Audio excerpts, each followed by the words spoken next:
Hi all, എല്ലാവർക്കും പുതിയൊരു വീഡിയോയിലേക്ക് സ്വാഗതം.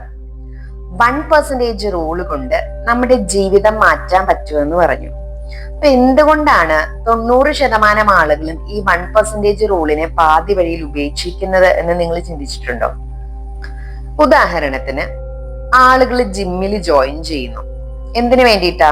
അവർക്ക് ഹെൽത്ത് മെയിൻറ്റെയിൻ ചെയ്യണം, ബോഡി നന്നായിട്ട് ബിൽഡ് ചെയ്യണം എന്നൊക്കെ വിചാരിച്ചിട്ടാ പോയി ജോയിൻ ചെയ്യുന്നത്. പക്ഷേ വളരെ കുറച്ച് ആഴ്ചകൾക്കുള്ളിൽ തന്നെ പലരും അത് നിർത്താറുണ്ട്. ചിലപ്പോ പുതിയ വർഷത്തില് ആളുകൾ ഒരുപാട് റെസൊല്യൂഷൻസ് എടുത്തു വെക്കും. ജനുവരിയിൽ എല്ലാം തുടങ്ങി വെക്കും. ഫെബ്രുവരി ആവുമ്പോ പലതും നിർത്തിക്കളയും. അതിന്റെ റീസൺ എന്താ നിങ്ങൾക്കറിയോ? അതിന്റെ റീസൺ അല്ലെങ്കിൽ അതിന്റെ ആൻസർ നമ്മുടെ തലച്ചോറിന്റെ ഉള്ളിലാണ്. ഇത് ഡോപ്പാമിന്റെ കളിയാണ്. പലർക്കും ഡോപ്പാമിൻ എന്ന് കേൾക്കുമ്പോൾ സന്തോഷത്തിന്റെ ഹോർമോൺ എന്നാണ് അറിയപ്പെടുന്നത്. പക്ഷെ യഥാർത്ഥത്തിൽ ഡോപ്പാമിൻ സന്തോഷത്തെക്കാൾ കൂടുതലായിട്ട് നമുക്ക് പ്രതീക്ഷയുടെ രാസപദാർത്ഥമാണ്. അതായത് നമ്മളൊരു വലിയ നേട്ടം കാണുമ്പോൾ ബ്രെയിൻ ആവേശഭരിതമാകും. പക്ഷെ ചെറിയ പുരോഗതി അതിനെ ബ്രെയിൻ അത്ര വലിയ റിവാർഡ് നൽകില്ല. അതിനാൽ നിങ്ങൾ ആദ്യ ദിവസം വർക്കൗട്ട് ചെയ്യും, 2-ാം ദിവസവും വർക്കൗട്ട് ചെയ്യും, 3-ാം ദിവസവും ചെയ്യുന്നു, കണ്ണാടിയിൽ നോക്കുന്നു, ഒന്നും മാറിയിട്ടില്ല. അപ്പൊ ബ്രെയിൻ ഉടനെ പറയും, ഇതുകൊണ്ട് എന്താ പ്രയോജനമുള്ളേ? ഇവിടെയാണ് മിക്ക ആളുകളും നിർത്തുന്നത്. ഇപ്പോ നിങ്ങളൊരു ചിത്രം മനസ്സിൽ സങ്കല്പിക്കുക. നിങ്ങളുടെ ശ്രമങ്ങൾ ഓരോ ദിവസവും കൂടിക്കൊണ്ടിരിക്കുകയാണ്. പക്ഷെ ഫലങ്ങളോ അതൊന്നും തന്നെ കാണുന്നില്ല. അതായത് നമ്മുടെ ബാംബുവിന്റെ വിത്ത് നട്ടു, അതിന്റെ വേരുകൾ പടർന്നു പിടിക്കുന്ന സമയത്ത് പുറത്തേക്ക് റിസൾട്ട് ഒന്നും കണ്ടില്ല. അപ്പൊ നമ്മൾ വിചാരിച്ചു അത് പോയി എന്ന് വിചാരിച്ചു എന്നുള്ളൊരവസ്ഥയാണ്. അതുപോലെയാണ് നമ്മള് ഒരുപാട് ജോലി ചെയ്യുന്നുണ്ട്, വർക്കൗട്ട് ചെയ്യുന്നുണ്ട്, അല്ലെങ്കിൽ ഒരുപാട് അധ്വാനിക്കുന്നുണ്ട്, പക്ഷെ നമുക്ക് റിസൾട്ട് ഒന്നും കിട്ടുന്നില്ല, ഫലങ്ങളൊന്നും കിട്ടുന്നില്ല. ഇപ്പോ ഒരു കുട്ടി നന്നായിട്ട് പഠിക്കുന്നുണ്ട്, പക്ഷെ പുരോഗതി ഒന്നും തോന്നുന്നില്ല. അങ്ങനെ ആവുമ്പോ പിന്നീട് അവന് പഠിക്കാൻ തോന്നും? ഇല്ല. അതുപോലെ നിങ്ങൾ സേവിങ്സ് ആരംഭിച്ചു എന്ന് വിചാരിക്കുക, അക്കൗണ്ടിൽ പൈസ സേവ് ചെയ്യാൻ ആരംഭിച്ചു എന്ന് വിചാരിക്കുക. പക്ഷെ അക്കൗണ്ട് ബാലൻസിൽ വലിയ വ്യത്യാസം ഒന്നും കാണിക്കുന്നില്ല. അപ്പൊ ബ്രെയിൻ ഒരു തെറ്റായ നിഗമനത്തിലെത്തും, ഞാൻ ചെയ്യുന്ന കാര്യം പ്രവർത്തിക്കുന്നില്ല എന്നുള്ളൊരു നിഗമനത്തിലേക്ക് എത്തും. പക്ഷെ സത്യം എന്താ? പ്രവർത്തിക്കുന്നുണ്ട്, പക്ഷെ ഫലം പുറത്തേക്ക് വന്നിട്ടില്ല എന്നുള്ളതാണ്.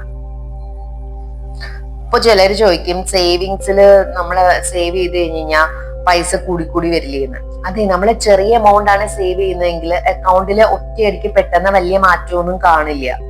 കുറേശ്ശെ കൂടി വരുമ്പോഴാണ് അതൊരു എമൗണ്ട് ആയിട്ട് മാറുക. പിന്നെ അത് നമ്മള് ഇൻട്രസ്റ്റ് കിട്ടണമെങ്കിൽ ഒരു കോമ്പൗണ്ട് ഇൻട്രസ്റ്റ് കിട്ടുന്ന രീതിയിൽ ഇട്ടാലല്ലേ അതിന് നമുക്ക് റിസൾട്ട് കിട്ടുക. പക്ഷെ നമ്മുടെ ബാങ്കുകളിലൊക്കെ കോമ്പൗണ്ട് ഇൻട്രസ്റ്റ് വളരെ കുറവല്ലേ കൊടുക്കുന്ന സ്ഥലങ്ങളുള്ളൂ. അപ്പൊ നമ്മള് ചെറിയ സേവിങ്സ് വെക്കുമ്പോൾ പലതുള്ളി പെരുവെള്ളം എന്നുള്ള രീതിയിലേക്ക് പറയുമ്പോൾ പലർക്കും അത് പറ്റാറില്ല. അതിന്റെ റിസൾട്ട് കാണാതാകുമ്പോൾ അവരത് നിർത്തിക്കളയും. നിങ്ങളൊരു ഐസ് ക്യൂബ് എക്സ്പെരിമെന്റ് നടത്തി നോക്കുക. AC ഉള്ള വളരെ തണുപ്പുള്ള ഒരു മുറി, നല്ല ടെമ്പറേച്ചർ കുറവാ, അതിനകത്ത് നല്ല തണുപ്പുണ്ട്. അതിന്റെ മധ്യത്തിൽ നമ്മൾ ഒരു ഐസ് ക്യൂബ് വെക്കാൻ വിചാരിക്കുക. ടെമ്പറേച്ചർ 18 ഡിഗ്രി ഫാരൻഹീറ്റ് ആണ്. ഐസ് ക്യൂബ് ഉരുകില്ല. അത് 20 ആയി, 21 ആയി, 22 ആയി, 23 ആയി, 31 ആയി, 32 ആയി. 31 വരെ അത് ഉരുക്കിയിട്ടില്ലായിരുന്നു. 32 ആയ സമയത്ത് പെട്ടെന്ന് ഈ ഐസ് ക്യൂബ് ഉരുകാൻ തുടങ്ങും. കാരണം എന്താ? അതിന്റെ മെൽറ്റിംഗ് സ്റ്റാർട്ട് ചെയ്തു. അത് ആ ഒറ്റ സെക്കൻഡിലാണോ തുടങ്ങിയത്? ആ 32 ഡിഗ്രിയുടെ ആ സമയത്താണോ അതിന്റെ മാറ്റം സംഭവിച്ചത്? അല്ല. 18 മുതൽ 31 വരെ നടന്ന എല്ലാ ചെറിയ മാറ്റങ്ങളും ചേർന്നിട്ടാണ് 32 ഡിഗ്രി ആയപ്പോ അത് ഉരുകി തുടങ്ങിയത്. ജീവിതത്തിലെ വലിയ ബ്രേക്ക് ത്രൂകളും ഇതുപോലെയാണ്. നമ്മളൊരു സാധാരണ വ്യക്തിയാണെങ്കിൽ നമ്മൾ ഇങ്ങനെ പറഞ്ഞുകൊണ്ടിരിക്കും, എനിക്കതില്ല, എനിക്കിതില്ല. അതായത് ഇല്ലായ്മകളിലേക്ക് നമ്മൾ ഫോക്കസ് ചെയ്യും. എനിക്ക് മോട്ടിവേഷൻ ഇല്ല, എനിക്ക് റിസൾട്ട് കാണുന്നില്ല, അതുകൊണ്ട് ഞാൻ നിർത്തുക.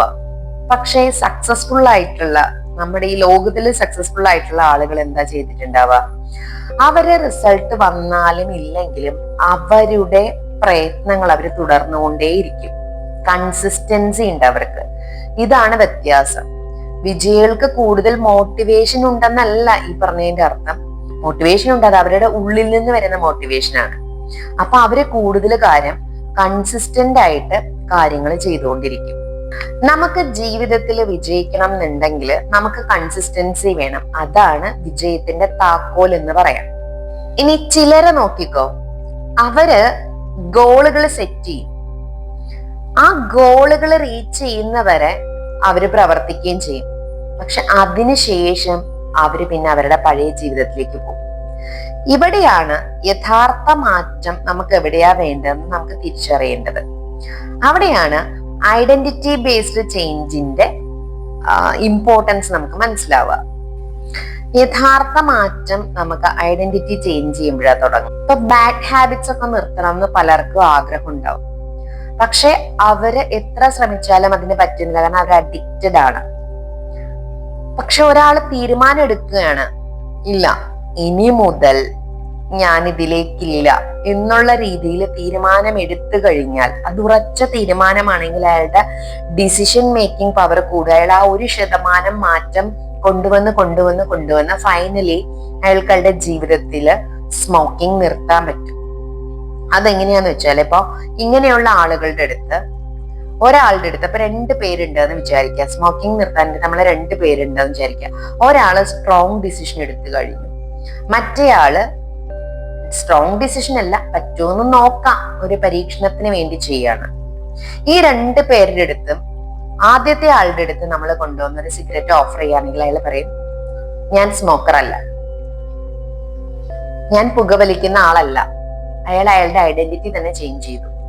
രണ്ടാമത്തെ ആളുടെ അടുത്ത് കൊടുക്കുകയാണെങ്കിൽ അയാൾ പറയും, ഞാൻ സ്മോക്കിംഗ് നിർത്താൻ ശ്രമിക്കുകയാണ്, അതുകൊണ്ട് എനിക്കിപ്പോ വേണ്ട. 2 പേരും ചെയ്യുന്ന പ്രവൃത്തി ഒന്ന് തന്നെയാണ്. അവരുടെ ജീവിതത്തില് സിഗരറ്റിന്റെ എണ്ണം കുറച്ച് അവര് സ്മോക്കിംഗ് നിർത്താൻ ശ്രമിക്കുകയാണ്. പക്ഷേ ആദ്യത്തെ ആള് പറഞ്ഞു, ഞാൻ സ്മോക്കർ അല്ല, അതുകൊണ്ട് എനിക്ക് വേണ്ട. രണ്ടാമത്തെ ആള് പറഞ്ഞു, ഞാൻ നിർത്താൻ ശ്രമിക്കുകയാണ്. ഈ ശ്രമം എന്നുള്ളൊരു സംഭവം ഒരു പോസിറ്റീവ് നെഗറ്റീവ് വേർഡാണ്. അതായത് ഒന്നും നടക്കില്ല അവിടെ, നമ്മളിങ്ങനെ പറഞ്ഞുകൊണ്ടിരിക്കുന്ന മാത്രമേ ഉള്ളൂ. അപ്പോ ആദ്യത്തെ ആള് അദ്ദേഹം നിർത്തി കഴിഞ്ഞു. അപ്പൊ അദ്ദേഹത്തിന് വളരെ ഈസി ആയിട്ട് ആ ഹാബിറ്റിൽ നിന്ന് പുറത്തു വരാൻ പറ്റും. 1% റൂളിന്റെ യഥാർത്ഥ രഹസ്യം ഇതാണ്. അതായത് 1% റൂള് വെറും പെർഫോമൻസ് മെച്ചപ്പെടുത്തുന്ന രീതിയല്ല, അത് നിങ്ങളുടെ ഐഡന്റിറ്റി മാറ്റാനുള്ള ഒരു മാർഗമാണ്. ഒരു ദിവസം 10 പേജ് വായിച്ചാൽ നിങ്ങൾ ഒരു റീഡർ ആകും. എന്നാൽ ദിവസവും എക്സസൈസ് ചെയ്താലോ നിങ്ങളൊരു ഹെൽത്തി പേഴ്സൺ ആയി മാറും. ദിവസവും നിങ്ങൾ സേവ് ചെയ്താലോ നിങ്ങളൊരു വെൽത്ത് ബിൽഡറായി മാറും. അങ്ങനെ ഓരോ ചെറിയ ആക്ഷനും നിങ്ങളുടെ പുതിയ ഐഡന്റിറ്റിക്കുള്ള ഒരു വോട്ടാണ്. ഇനി വാറൻ ബഫറ്റിന്റെ എക്സാമ്പിൾ നമുക്ക് എടുത്തു നോക്കാം. അദ്ദേഹം ലോകത്തിലെ ഏറ്റവും വിജയകരമായ നിക്ഷേപകരിൽ ഒരാളാണ്. അദ്ദേഹം ഒരൊറ്റ ദിവസം കൊണ്ടാണോ സമ്പന്നനായത്? അല്ല. അദ്ദേഹത്തിന്റെ സമ്പത്തിന്റെ വലിയ ഭാഗവും കോമ്പൗണ്ടിങ്ങിന്റെ ശക്തിയാ. പതിറ്റാണ്ടുകളോളം സ്ഥിരതയോടെ അദ്ദേഹം തുടർന്നത് കൊണ്ടാണ് അദ്ദേഹത്തിന് ആ ഒരു ലെവലിലേക്ക് എത്താൻ പറ്റിയത്. അതാണ് രഹസ്യവും. അദ്ദേഹത്തിന്റെ ജീവിതം ഒരു കാര്യമാണ് നമ്മളെ പഠിപ്പിക്കുന്നത്: കൺസിസ്റ്റൻസി പലപ്പോഴും ഇന്റലിജൻസിനെ തോൽപ്പിക്കും. നിങ്ങളൊന്നൊരു വലിയ തീരുമാനമല്ല എടുക്കേണ്ടത്. ജീവിതം മുഴുവൻ മാറ്റുന്ന ഒരു റെസൊല്യൂഷൻ നിങ്ങൾ ഇന്ന് തന്നെ എടുക്കണ്ട. പക്ഷേ നിങ്ങളുടെ ജീവിതത്തിൽ 1% മാറ്റം ഇന്ന് നിങ്ങൾ വരുത്താൻ നോക്കുക. ഇപ്പൊ പഠിക്കാത്തൊരു കുട്ടിയാണെങ്കിൽ നാളെ 5 മണിക്കൂർ പഠിക്കും എന്നൊരു തീരുമാനം അല്ല വേണ്ടത്. നിങ്ങൾ ഒരേ ഒരു ചോദ്യം നിങ്ങളോട് തന്നെ ചോദിക്കുക: ഇന്ന് ഞാൻ 1% എങ്ങനെ മെച്ചപ്പെടുത്തും? അങ്ങനെ ആ ഒരു തീരുമാനം, ആ ഒരു ചോദ്യം, അതാണ് നിങ്ങളുടെ ജീവിതത്തെ മാറ്റുക. നിങ്ങളുടെ ഭാവി എന്ന് പറയുന്നത് ഒരൊറ്റ വലിയ തീരുമാനത്തിലല്ല നിർമ്മിക്കപ്പെടുന്നത്. ദിവസവും ആവർത്തിക്കുന്ന ചെറിയ തീരുമാനങ്ങളാലാണ് അത് നിർമ്മിക്കപ്പെടുന്നത്.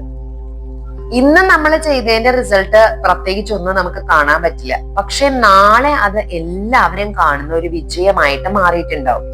അപ്പൊ കുട്ടികളായാലും മുതിർന്ന ആളുകളായാലും ഈ 1% റൂൾ എങ്ങനെ എന്റെ ജീവിതത്തിൽ ഉപയോഗിക്കാമെന്ന് നിങ്ങൾ തന്നെ കണ്ടെത്തുക. നിങ്ങൾ ആ 1% മാറ്റം ഇപ്പൊ തന്നെ തീരുമാനമെടുത്ത് നിങ്ങളുടെ ജീവിതത്തിൽ ആ മാറ്റം വരുത്തുക. അത് നിങ്ങളുടെ ജീവിതത്തിലെ ഭാവിയിലേക്കുള്ള വലിയൊരു കാൽവെപ്പാണ്. അപ്പൊ എല്ലാവർക്കും നല്ലൊരു ദിവസം ആശംസിക്കുന്നു. Thank you all, love you all.